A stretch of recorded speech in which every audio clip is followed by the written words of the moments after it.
할렐루야. 우리 지난주에는 요한일서 2장 6절 말씀을 통해서 신앙의 두 단계에 대해서 말씀을 살펴봤습니다. 신앙의 첫 번째 단계는요, 요한일서 2장 6절 말씀을 보게 되면 우리 그의 안에서 살아가는 자예요. 그리스도 안에 거하는 자, 이것이 신앙의 첫 번째 단계입니다. 히브리서 9장 27절 말씀을 보게 되면 사람이 한번 죽는 것은 하나님이 정하신 법이요 그 후에는 심판이 있으리니 라고 말씀하고 있습니다. 죽음 이후에 있는 하나님의 심판은 인간의 영원한 운명을 확정짓는 최후의 심판입니다. 그 최후의 심판에서 하나님의 심판을 피할 자가 누구입니까? 그것은 우리의 구원의 산성이 되시고 피난처가 되시고 요새가 되시는 예수 그리스도 안에 거하는 자입니다. 예수 그리스도 안에 거하는 자는 하나님의 심판을 피하고 영원토록 그리스도의 생명을 누리게 되는 것입니다. 그리스도 안에 거하는 것이 신앙생활이에요. 첫 번째 단계예요. 두 번째 단계는 무엇입니까? 그가 행하시는 대로 행하는 거예요. 예수님이 행하신 대로 행하는 자가 신앙이 성숙한 자인 것이죠. 그런데 우리 혼자서는 죽었다 깨어나도 예수님처럼 행할 수가 없어요. 예수님과 함께라면, 그분의 은혜가 우리와 함께 하실 때 우리는 그가 행하시는 대로 행하는 자가 되는 것입니다. 우리는 어떠한 점에서 그리스도께서 행하신 대로 행해야 될까요? 거룩이고 순정이고 겸손이고 부드러움과 친절이고 사랑입니다. 우리가 이와 같이 행하는 것이 그리스도께서 행하시는 대로 행하는 것입니다. 그리스도의 은혜로 말미암아 그리스도와 함께 그리스도와 같이 행할 수 있는 우리 복된 성도들이 다 될 수 있기를 주님의 이름으로 축복합니다. 오늘은 말씀 안에서 강건한 영적 전사가 되라는 제목으로 본문을 함께 살펴보며 은혜를 나누기를 원합니다. 오늘 첫 번째로 나눌 말씀은 세 부류의 사람이 있다는 것입니다. 우리가 어렸을 때 옛날에는 이 국민학교라고 그랬잖아요. 국민학교 다니던 시절을 제가 돌이켜보게 되면은 일주일에 한 번은 교장 선생님이 전 교생을 운동장에 모아놓고 훈시를 했던 기억이 나요. 그때 가장 많이 들었던 이야기 가운데 하나가 개미와 배짱이입니다. 개미는 미래를 대비하기 위해서 열심히 일하는 스타일이죠. 여름에 땀 흘려가면서 열심히 일해서 양식을 준비했습니다. 그런데 배짱이는 미래에는 관심이 없고 현실을 중시하는 스타일이에요. 여름날 땀 흘려 일할 필요가 없습니다. 시원한 나무 그늘 밑에서 기타 치며 노래 부르며 삶을 즐겼습니다. 그런데 문제는 추운 겨울이 다가오게 되었어요. 추운 겨울날 배짱이는 먹을 것이 없어서 개미집에 가서 도움을 요청했는데 문전박대를 당하게 되었습니다. 그런데 이 개미와 배짱이 이야기에 미국판 버전이 있어요. 추운 날 배짱이가 먹을 것이 없어서 개미집에 가서 도움을 요청했는데 개미가 하는 말이, 야, 자기가 먹을 것은 자기가 일해서 벌어야 되는 거야. 너 언제까지 남의 도움을 바라면서 살래? 빨리 가서 일하지 못하겠어? 이렇게 내쫓아 버렸어요. 이 배짱이는 개미의 말을 듣고 마음에 큰 상처를 입게 되었습니다. 너무 마음이 슬퍼서 울면서 노래를 부르게 되었는데, 배짱이가 노래를 부를 때 지나가던 음반 제작사가 배짱이의 노래에 큰 감명을 듣고 음반을 내주게 되었어요. 그 배짱이는요, 일약 스타가 되었고 엄청난 돈을 벌게 되었습니다. 개미는 어떻게 되었을까요? 개미는 여름에 너무 열심히 일하는 바람에 골병이 들었어요. 디스크가 생겨서 움직이지도 못하고 그동안 벌어놓은 돈, 약값, 병원비로 다 치르는 바람에 아주 인생이 어렵게 되었습니다. 그런데 여기서 또 한 번의 반전이 일어나게 되었어요. 개미는 열심히 치료해서 마침내는 건강을 되찾고 다시 열심히 일해서 드디어 자수성가하게 되었습니다. 반면에 배짱이는 일약 스타가 되었고 많은 돈을 벌었지만 그 돈을 주체할 길이 없어서 마침내 마약과 도박과 술에 빠지게 되었고 인생을 탕진하게 되었다는 것입니다. 그런데 개미와 배짱이 이야기를 하면서 꼭 등장하는 인물이 있잖아요. 누구입니까? 꿀벌이에요, 꿀벌. 개미는 미래를 준비하기 위해서 열심히 일하는 스타일인데 이기적인 스타일이에요. 이기적인 스타일. 배짱이는 미래는 관심이 없고 현실을 중시하는 스타일입니다. 반면에 꿀벌은 열심히 일하지만 달콤한 꿀을 모아서 우리에게 선사해주는 이타적인 사람을 상징하고 있는 것입니다. 이렇게 세 부류의 사람들이 있다는 거예요. 그런데 오늘 본문 말씀을 보니까 역시 세 부류의 사람이 있어요. 세 부류의 사람은 어린아이, 청년, 그리고 어른입니다. 여러분들 어린아이는 어떠한 사람일까요? 육신의 나이를 기준으로 해서 따지는 것이 아닙니다. 이 영적인 어린아이는 누구입니까? 어린 양의 생명책에 기록된 순서대로 그 나이를 따지는 것이죠. 이 영적인 어린아이는 요한일서 2장 12절에 기록된 대로 예수 그리스도의 이름을 믿어서 죄사함을 지금받은 자들이에요. 예수 그리스도 안에서 아버지 하나님을 알고 아버지의 품 안에 안긴 자들입니다. 이제 그리스도께로 돌아와서 구원받은 신자를 가리키고 있습니다.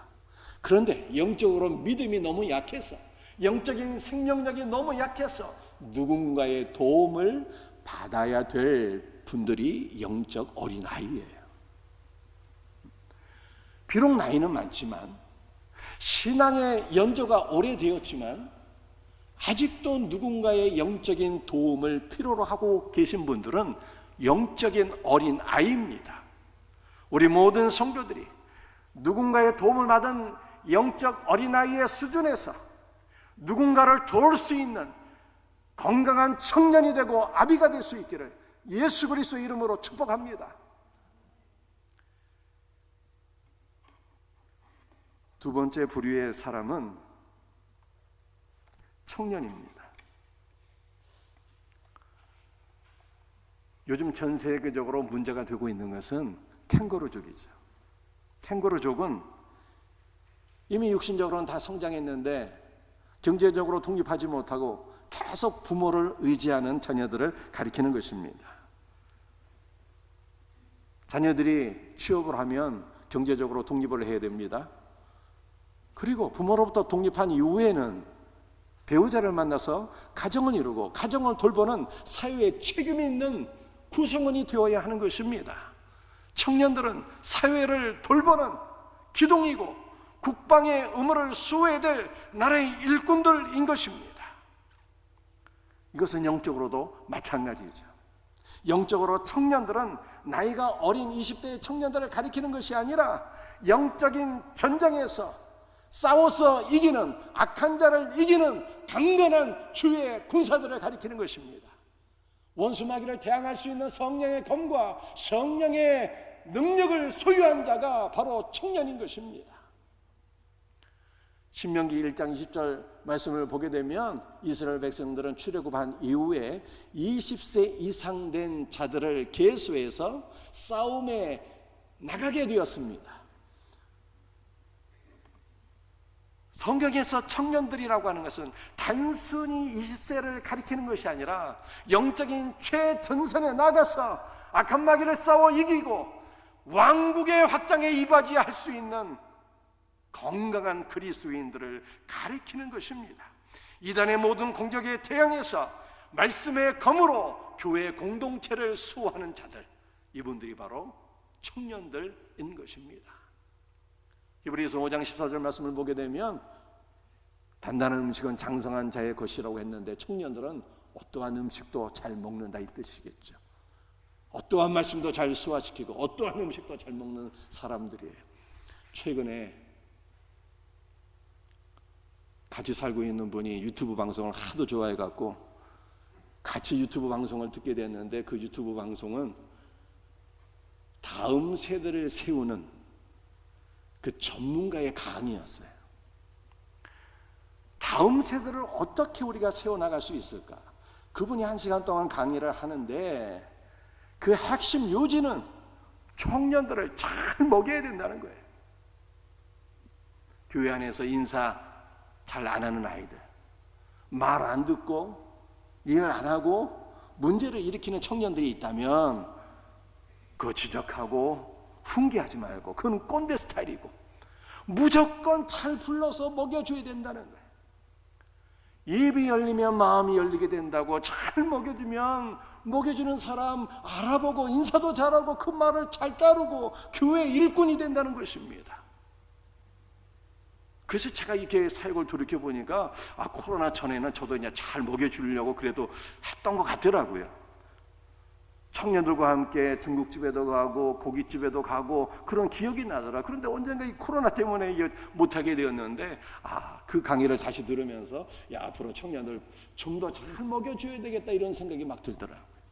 사랑하는 성도들이요, 우리 청년들 여러분들 보시게 되면 늘 격려해 주시고 잘 먹여주시고 관심 갖고 기도해 줄 수 있기를 주님의 이름으로 부탁합니다. 우리 청년들이 영육간의 양식을 잘 섭취하게 되면 강건하여 주님의 일꾼이 되는 거예요. 우리 생명샘교회 성도들이 영육간의 양식을 잘 섭취해서 주의 몸된 교회 기둥 같은 일꾼들이 되기를 주님의 이름으로 축복합니다. 세 번째는요, 어른이 있어요. 부모 또는 어른입니다. 아이들은 이제 막 그리스도 안에서 죄를 사함받고 아버지의 품 안으로 돌아온 성도들을 가리키는 거예요. 청년들은 강건하여서 영적 전장에서 승리하고 교회를 잘 섬길 수 있는 일꾼들을 가리키는 거예요. 반면에 아버지는 어떠한 사람입니까? 어른은 어떠한 사람입니까? 옛말에 장가를 가야 어른이 된다 이런 말이 있잖아요. 영적으로도 마찬가지입니다. 영적인 어른은 복음을 전해서 영혼을 구원하고 아비의 심령으로 양육한 경험이 있는 신자를 가리키는 것입니다. 영적 어른은 너희가 태초부터 계신 일을 알았습니다. 지식이 아니라 관계적으로 경험적으로 태초부터 계신 하나님을 아는, 하나님과 깊은 관계 속에 들어가는, 말씀을 깊이 묵상하며 하나님과 깊은 교제를 가지며 공동체의 비전을 갖고 공동체의 미래를 준비하는 자들, 이들이 바로 영적 어른인 것입니다. 여러분들, 영적 어른은요 충분히 익은 벼 이삭과 같습니다. 농부가 벼가 충분히 익게 되면 들판에 그대로 방치하지 않습니다. 나달이 연글게 되면 추수하게 되고 탈곡하게 되고 그 곡식을 창고에 저장하게 되는 것이죠. 하나님도 마찬가지십니다. 우리 성도들이 영적으로 충분히 성숙하게 되면 우리를 추수하셔서 우리를 위해서 예비하신 주님의 나라로 인도하셔서 그곳에서 영적으로 충분히 성숙된 성도들과 함께 복된 생명을 영원토록 누리게 하시는 거예요. 그러므로 영적으로 성숙한 신자들, 곧 영적인 어른들은 하나님 나라에 들어갈 때가 얼마 남지 않은 자들입니다. 하나님 나라에 들어갈 때가 얼마 남지 않은 영적인 어른들에게 주어진 가장 중요한 사명이 있다면 그 무엇이겠습니까? 우리가 떠난 이유를 대비하는 거예요. 공동체를 잘 섬길 수 있는 후계자들을 양성하고 세우는 것입니다. 다음 세대를 양성하고 세우는 것, 이건 어른들이 감당해야 될 가장 귀한 사명인 것을 믿으시기를 바랍니다. 사랑하는 성도들이요, 저와 여러분들은 이 세 부류의 사람들 가운데 어디에 소속되어 있습니까? 1번, 구원은 받았는데 영적으로 너무 어려서 누군가의 보살핌을 받아야 될 사람들이죠. 2번, 영적으로 성장해서 악한 마귀를 이기고 하나님의 말씀으로 공동체로 수호하는 영적인 전사들이에요.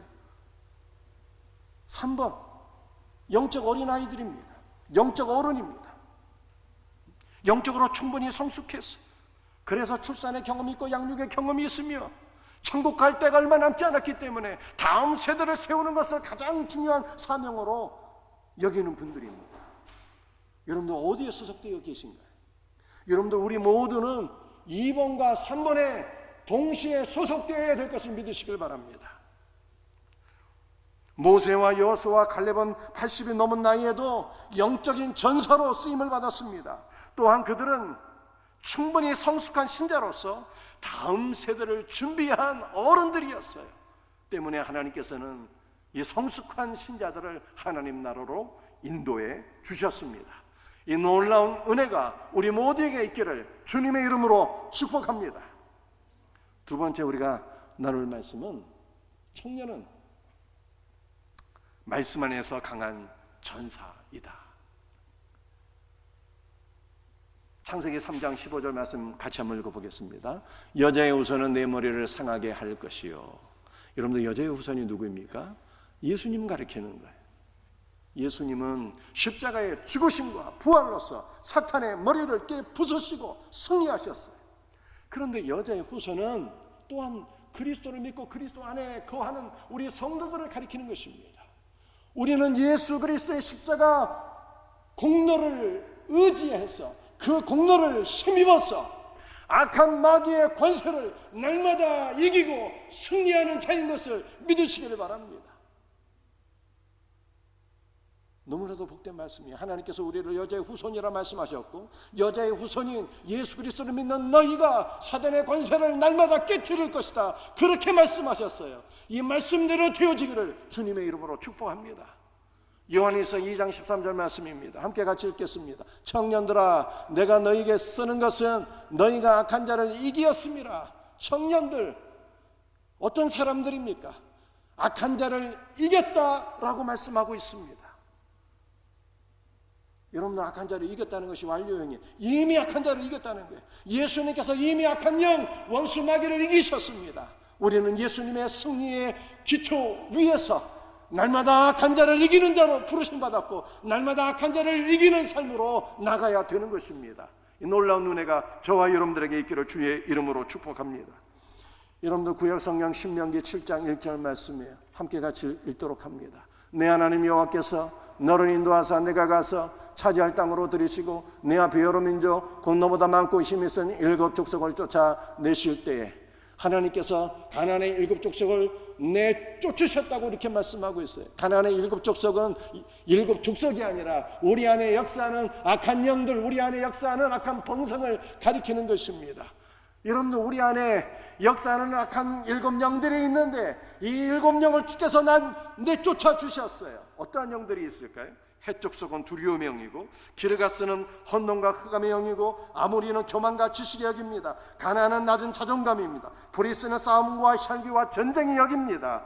시위는 향락과 쾌락의 영입니다. 여부스는 증오, 원망과 불평의 영인데 이 악한 일곱 영들을 하나님께서 내쫓아 주셨다고 성경이 말씀하고 있어요.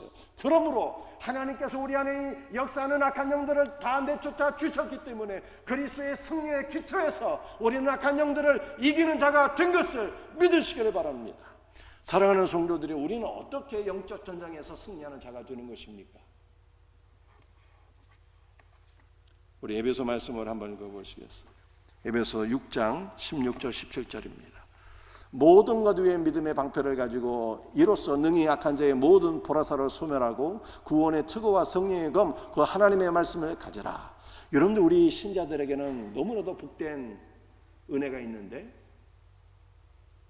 하나님께서 영적 전쟁에 승리하라고 방어용 무기와 공격용 무기를 주셨습니다.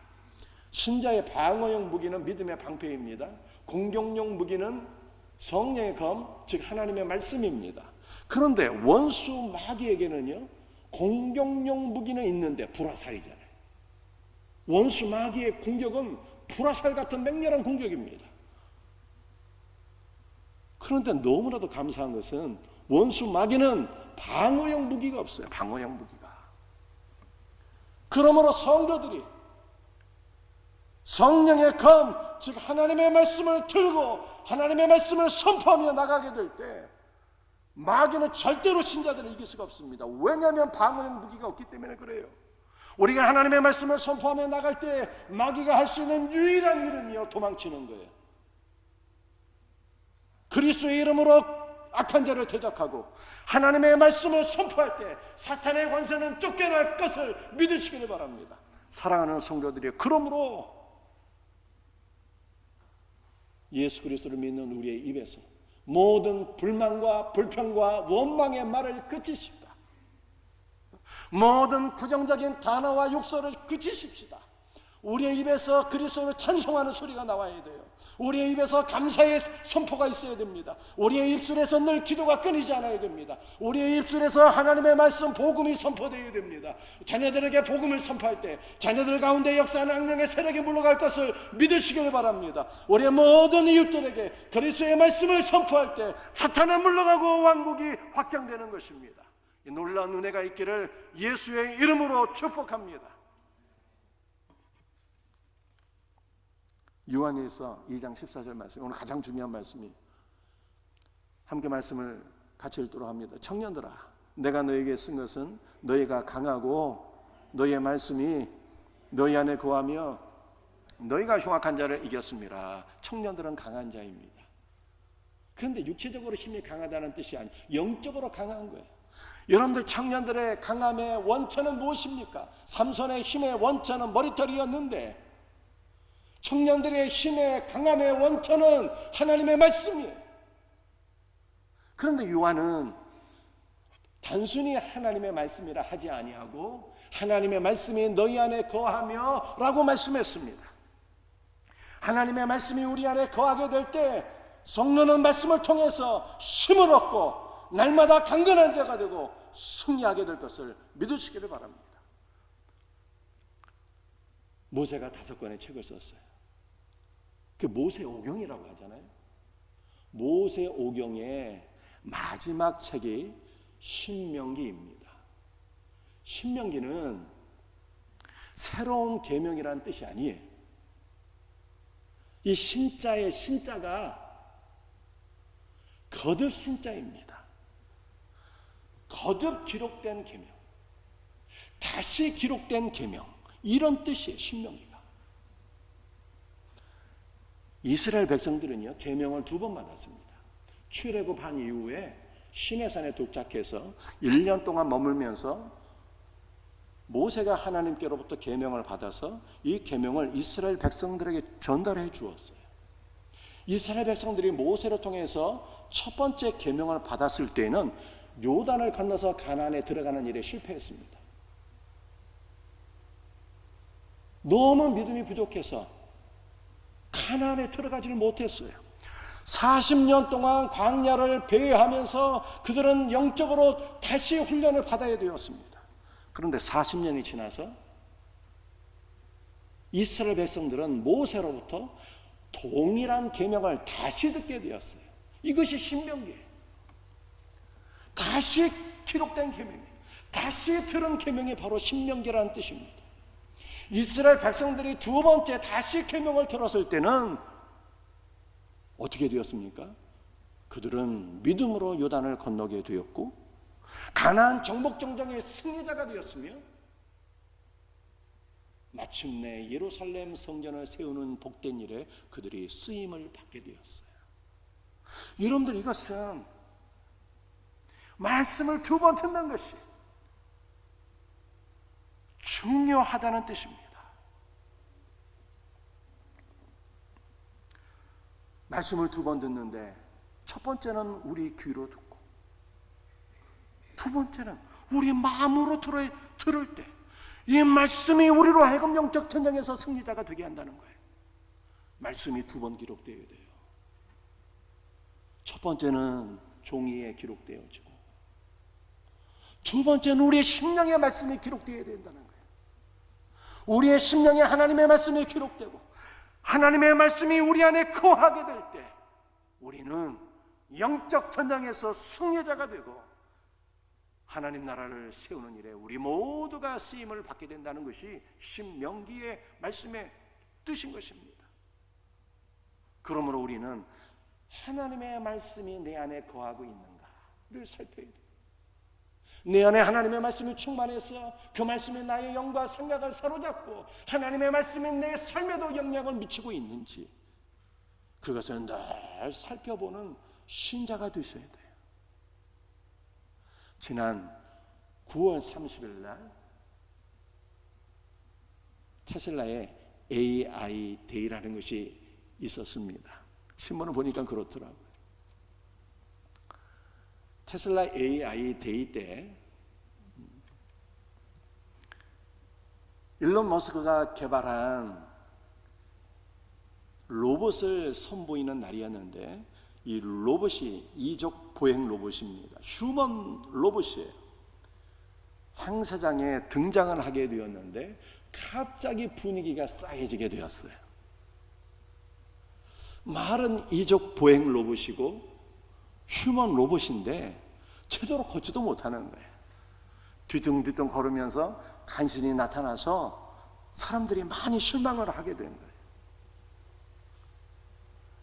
현대차에서 얼마 전에 보스턴 다이내믹스라고 하는 회사를 인수를 했어요. 그런데 이 회사에서도 로봇을 개발을 했는데 그 로봇의 이름이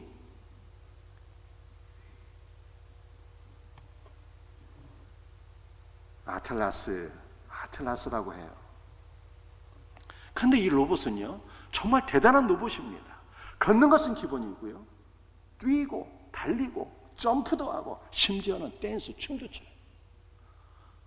그러니까 보스턴 다이내믹스에서 개발한 이 아틀라스와 테슬라의 로봇이 이게 비교되면서 테슬라의 AI 데이가 혹평을 받게 된 거예요. 그런데 그 다음에 반전이 일어나게 되었습니다. 어떤 반전이 있었을까요? 보스턴 다이내믹스를 비롯한 여타의 회사에서 개발한 로봇은 비록 잘 움직이긴 하지만 뇌가 없다는 거예요, 뇌가. 반면에 일론 머스크가 개발한 로봇은 비록 지금 보기에는 엉성하지만 뇌가 있다는 것입니다, 뇌가. 보다 정확히 얘기하게 되면 이 테슬라라고 하는 회사는 전 세계에서 성능이 5번째로 좋은 슈퍼컴퓨터를 보유하고 있는데, 이 슈퍼컴퓨터의 이름이 도조예요. 도조의 인공지능이 이 테슬라의 로봇에 장착될 예정이라고 합니다. 그래서 테슬라의 로봇은 인공지능을 갖추고 뛰어난 자율성을 구비하며 스스로 알아서 걷고 스스로 알아서 일하고 인간의 삶을 가장 옆에서 도울 수 있는 그야말로 휴먼 로봇이 된다는 것이죠. 여러분들, 로봇은 가장 중요한 것이 인공지능을 탑재하느냐, 이것이 중요하다는 거예요. 그런데 우리 성도는 우리의 영혼에 뭐가 탑재가 되어야 되는 것입니까?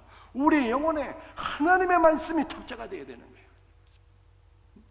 우리의 심령에 욕심이 가득해서 욕심에 이끌려서 사는 삶이 아니라 하나님의 말씀이 우리의 심령에 탑재되어서 그 말씀이 우리의 영을 지배하고 우리의 생각을 지배하고 우리의 삶에 영향을 미쳐서 그 말씀이 우리의 삶을 변화시키는 이 놀라운 은혜를 누리며 살아야 된다는 것입니다. 그러므로 우리에게 가장 중요한 것은 무엇입니까? 하나님의 말씀이 우리 안에 거하는 거예요. 그 말씀이 우리의 영과 생각과 삶을 지배하는 것입니다. 여기까지는 알겠는데, 그렇다면 마지막으로 살펴볼 것은요, 하나님의 말씀이 어떻게 하면 우리 안에 거할 수 있겠는가라고 하는 것이죠. 어떻게 하면 하나님의 말씀이 우리 안에 거하게 될까요? 그것은 바로 신명기에 그 비밀이 있는 거예요. 신명기에. 여러분들, 신명기는 무슨 뜻이라고 제가 설명드렸습니까? 다시 기록된 계명이, 다시 들은 말씀이,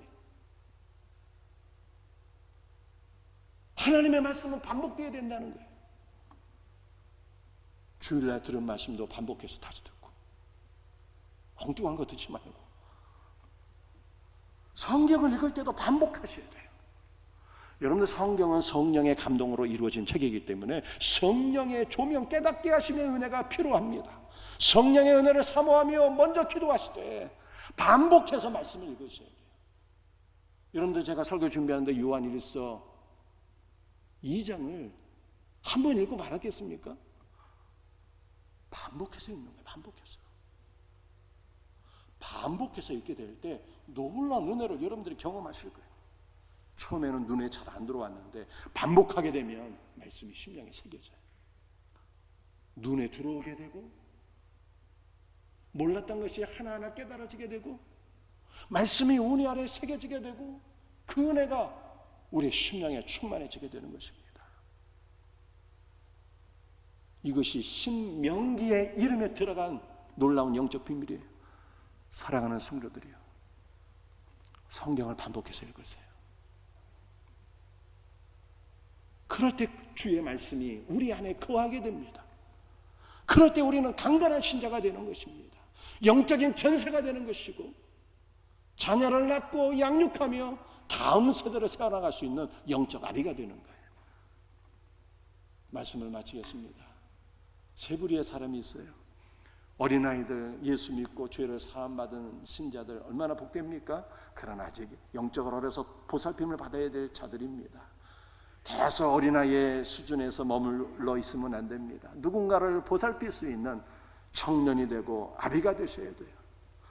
영적인 청년들은 말씀 안에서 강건한 자입니다. 영적 전쟁에서 승리하는 자입니다. 아비들은 다음 세대를 세울 수 있는 어른인 거예요. 우리 모두에게 이와 같은 은혜가 있기를 주 예수 그리스도의 이름으로 축복합니다. 기도하시겠어요?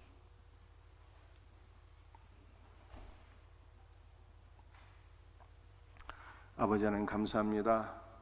오늘 우리에게 주신 말씀을 붙잡고 간절히 기도하오니 영적 어린아이에서 말씀 안에 강건한 청년이 되게 하시고 아비가 되게 하옵소서. 말씀 안에서 힘을 얻어서 주님의 말씀이 우리의 영을 사로잡고 생각을 사로잡고 우리의 삶을 이끌어 나갈 수 있는 놀라운 역사가 우리 모두에게 있게 하여 주옵소서. 하나님의 말씀을 반복해서 듣고 하나님의 말씀을 반복해서 읽어서 주님의 말씀이 우리의 심령에 새겨지는 역사가 있게 하옵소서. 주 예수의 이름으로 감사하며 기도합니다.